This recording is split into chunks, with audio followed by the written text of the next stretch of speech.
I gave my husband permission to cheat on me, and now I regret it.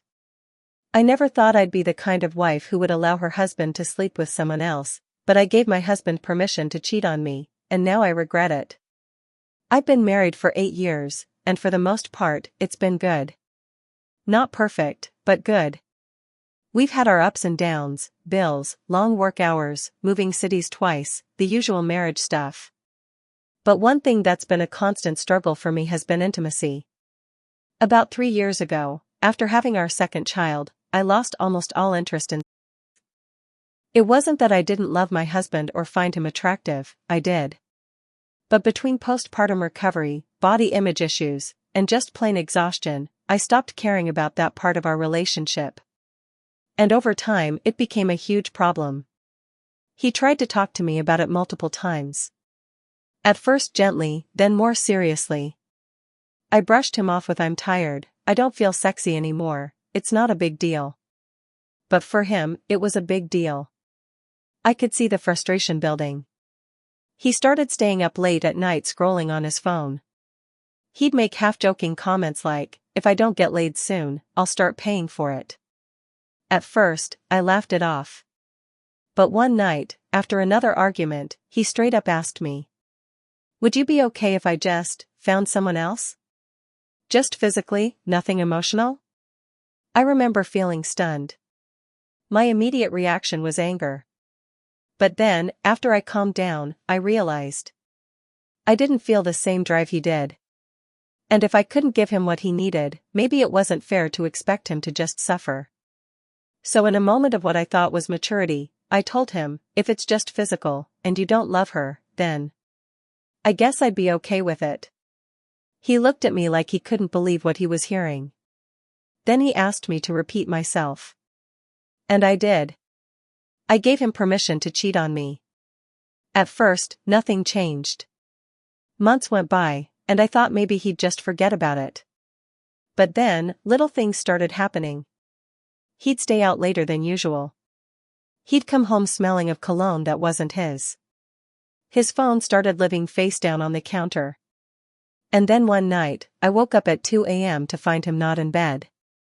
I walked into the living room, and there he was, grinning like a teenager, texting someone furiously. When he realized I was there, he looked guilty for just a split second, before reminding me, "You said it was okay." That's when reality hit me. Yes, I said it was okay.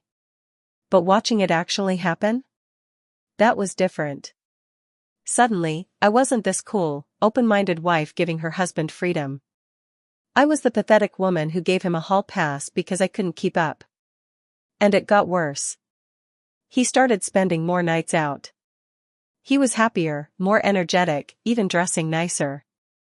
And it was so obvious that another woman was the reason.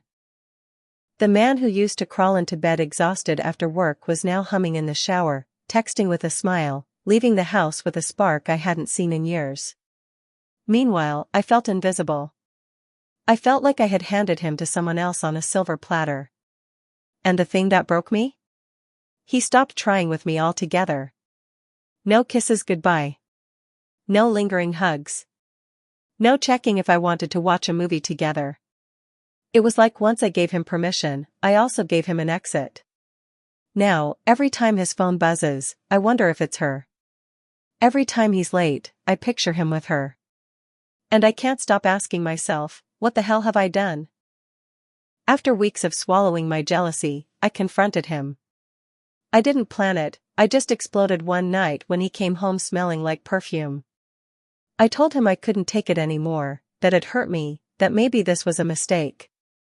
And he just looked at me and said, "You told me I could. You said you didn't care." It was like he had rehearsed that line. He threw my words back at me like a shield. And the worst part? He wasn't wrong. I did say it.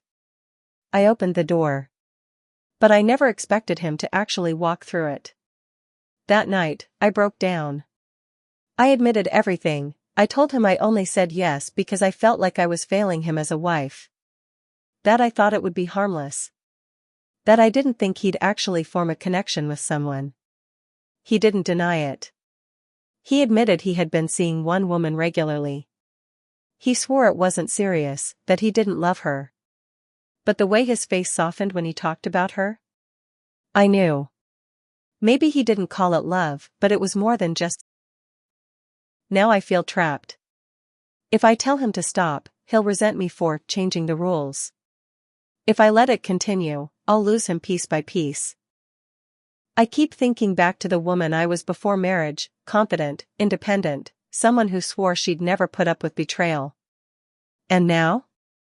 I'm a shell of that woman. I gave him permission because I thought I was being understanding.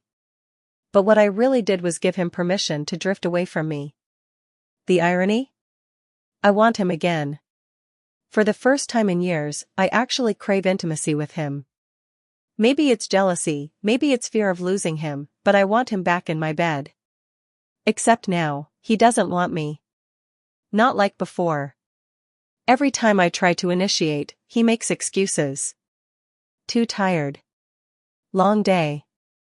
Maybe tomorrow. And I know where that energy is going. I've created my own nightmare. I thought I was giving him freedom, but I was just handing him away. And now I don't know how to take it back. I don't even know if I deserve to. So here I am, confessing to strangers on the internet. Because I can't tell my family, I can't tell my friends, and I sure as hell can't tell my husband that I regret everything. I don't know if anyone will understand. But maybe someone reading this will learn from my mistake. Never, ever give someone permission to cross a boundary you can't live with. Because once that line is crossed, you can't uncross it. I thought I was being selfless. But really, I was just setting fire to my marriage with my own hands. And now, all that's left is the ashes.